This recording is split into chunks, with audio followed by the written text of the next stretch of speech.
राधे कृष्ण राधे कृष्ण। कौरवों की सेना का युद्ध भूमि में आना, दोनों ओर के सैनिकों का तुमुल युद्ध और प्रद्युम्न के द्वारा दुर्योधन की पराजय।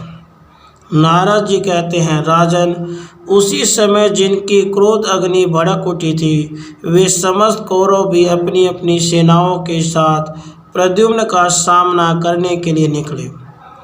रत्न जटित कंबल, कालीन या झूल से अलंकृत और सोने की सांकलों से सुशोभित 60,000 हाथी विजय ध्वज फहराते हुए निकले। प्रलय पयोधि के महान आवर्तों, भंवरों एवं तरंगों के टकराने के समान गगन भेदिनी ध्वनि करने वाली 60,000 दुंदुभियों का गंभीर घोष फैलाने वाले वे गजराज क्रमशः आगे बढ़ने लगे। लोहे के कवच बांधे तथा शीरस्त्राण धारण किए 2 लाख महामल्ल भी युद्ध के लिए निकले। उनके साथ बहुत से हाथी और सांड भी थे। उसके बाद सोने के कंगन, बाजूबंद, किरीट और सुंदर कुंडल पहने स्वर्ण में कवच धारण किए 2 लाख गजारोही योद्धा निकले। तत्पश्चात पीले कवच और टेढ़ी पगड़ी से सुशोभित 2 लाख वीर योद्धा, जो अनेक संग्रामों में विजय कीर्ति पा चुके थे, युद्ध के लिए निकले। वे भी हाथियों पर ही बैठे थे। कोई लाल रंग के वस्त्र पहने और लाल रंग के आभूषणों से भूषित थे। वे लाल रंग के झूल से सज्जित ऊंचे गजराजों पर चढ़कर युद्ध के लिए निकले थे। कुछ हाथी सवार योद्धा काले रंग के कपड़े पहने हुए थे, कुछ हरे वस्त्रों से सुसज्जित थे, कुछ श्वेत वस्त्र धारण किए हुए थे, कुछ गुलाबी कपड़ों से सजे हुए युद्ध के लिए आए थे। करोड़ों राजन्य कुमार देव विमानों के समान रथों पर बैठकर आए थे, जो अत्यंत ऊंचे और सिंह ध्वज से सुशोभित थे। उन रथों पर पताकाएं फहरा रही थी। अंग वंग तथा सिंधु देशों में उत्पन्न हुए चंचल घोड़ों पर, जो मन के समान वेगशाली तथा सोनों के आभूषणों से भूषित थे, सवार हो बहुत से क्षत्रिय योद्धा शस्त्र लिए नगर से बाहर निकले। राजन, लोहे के कवचों से अलंकृत विद्याधरों के समान युद्ध कुशल बहुत संख्यक वीर चारों ओर से झुंड के झुंड निकलने लगे। भेरी, मृदंग, पटह और आनक आदि युद्ध के बाजे बजने लगे। सूत, मागध, वंदीजन कौरवों का यश गा रहे थे। धृतराष्ट्र दुर्योधन अपनी विशाल सेना के बीच बहुत बड़े रथ पर बैठा शोभा पा रहा था। वह रथ चंद्रमंडल के समान उज्ज्वल 4 योजन के घेरे वाले छत्र से अलंकृत अत्यंत मनोहर प्रतीत होता था। वह छत्र उसे राजाओं की ओर से भेंट के रूप में प्राप्त हुआ था। हीरे के बने हुए दंड वाले बहुत से व्यजन चमन डुलाने वालों के हाथों में सुशोभित हो उस रथ की शोभा बढ़ाते थे। उसमें श्वेत रंग के घोड़े जुते हुए थे और उसके ऊपर सिंह ध्वज फहरा रहा था। दुर्योधन के अतिरिक्त अन्य धृतराष्ट्र पुत्र भी अलग अलग रथों पर बैठे थे। उनके रथों पर भी 4-4 योजन के घेरे वाले छत्र, जिनमें मोती की झालर लटक रही थी, शोभा दे रहे थे। भीष्म, कृपाचार्य, द्रोणाचार्य, बालिक, कर्ण, शल्य, बुद्धिमान, सोमदत्त, अश्वत्थामा, धौम्य, धनुर्धर वीर लक्ष्मण, शकुनी, दुशासन, संजय, भूरिश्रवा और यज्ञकेतु के साथ सुंदर रथ पर बैठकर आता हुआ राजा दुर्योधन मरुदगणों के साथ इंद्र की भांति शोभा पा रहा था। राजन, उसी समय इंद्रप्रस्थ से पांडवों की भेजी हुई 2 प्रीतना सेना कौरवों की सहायता के लिए आई। कौरवों की 16 अक्षौहिणी सेनाओं के चलने से पृथ्वी हिलने लगी। दिशाओं में कोलाहल व्याप्त हो गया और उड़ती हुई धूल से आकाश में अंधकार छा गया। घोड़े, हाथी तथा रथों की रेणु से व्याप्त आकाश में सूर्य एक तारे के समान प्रतीत होता था। भूतल पर अंधकार फैल गया। समस्त देवता शंकित हो गए। यत्र तत्र हाथियों की टक्कर से वृक्ष टूटकर गिरने लगे। घुड़सवार वीरों के अश्वचालन से भूखंड मंडल खुद गया। कौरवों और विष्णुवंशियों की सेनाएं परस्पर जूझने लगी। जैसे प्रलय काल में सातों समुद्र अपनी तरंग से टकराने लगते हैं, उसी प्रकार उभय पक्ष की सेनाएं तीखे शस्त्रों से परस्पर प्रहार करने लगी।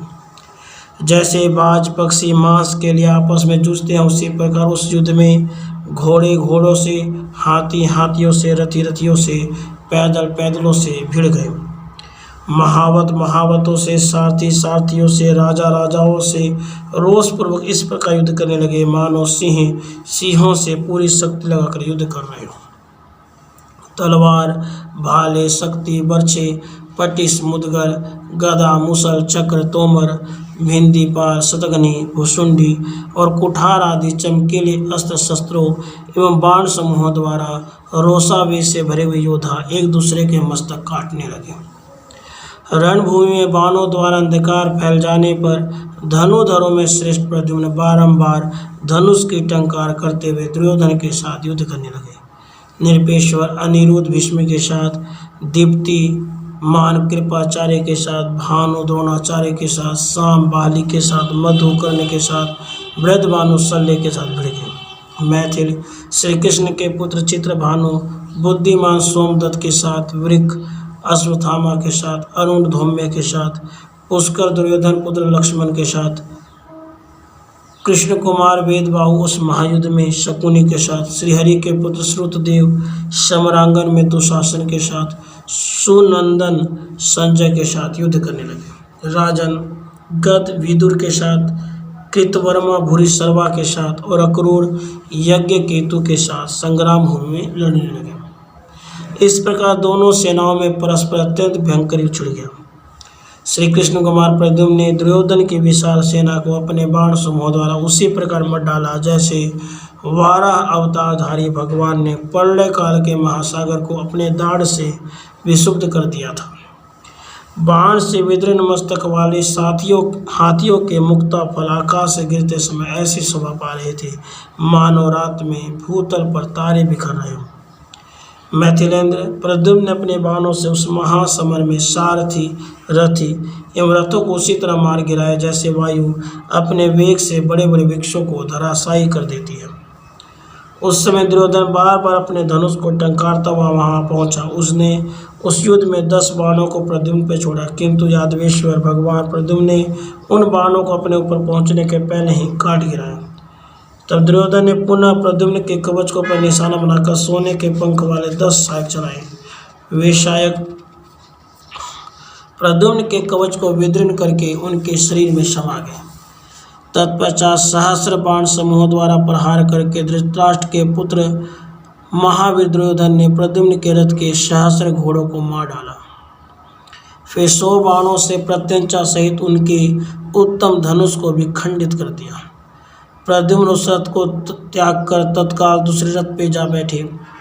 इसके बाद उन्होंने भगवान श्री कृष्ण के दिए हुए धनुष को हाथ में लेकर उस पर विधि पूर्वक प्रत्यंचा चढ़ाई और एक बाण का संधान करके उसे अपने कान तक खींचा।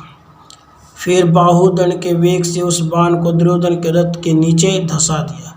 वह बाण दुर्योधन के रथ को ले उड़ा और 2 घड़ी तक उसे आकाश में घुमाता रहा।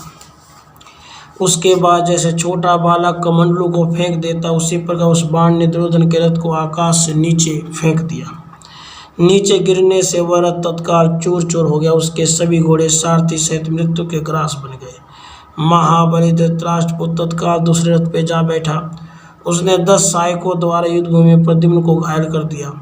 उन सहायकों से आहत होने पर भी श्री कृष्ण कुमार प्रद्युम्न फूल की माला से मारे गए हाथी की भांति तनिक भी विचलित नहीं हुए। उन्होंने श्री कृष्ण के दिए हुए कोदंड पर एक बाण मारा, उसे चला दिया। वह बाण से दुर्योधन को लेकर ज्यों ही महाकाश में पहुंचा, त्यों ही प्रद्युम्न का छोड़ा हुआ दूसरा बाण भी शीघ्र उसे लेकर और भी आगे बढ़ गया।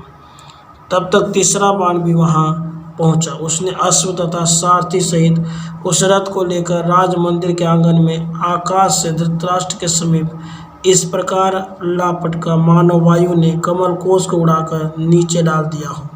उस रथ को वहां गिराकर वह बाण रणभूमि में प्रद्युम्न के पास लौट गया। नीचे गिरते ही वह रथ अंगार की भांति बिखर गया। दुर्योधन मुख से रक्त वमन करता हुआ मूर्छित हो गया। इस प्रकार श्रीकृष्ण संहिता में विश्वजित खंड के अंतर्गत नारद बोला संवाद में यादव कौरव युद्ध का वर्णन नामक 20वां अध्याय पूरा हुआ। राधे कृष्ण राधे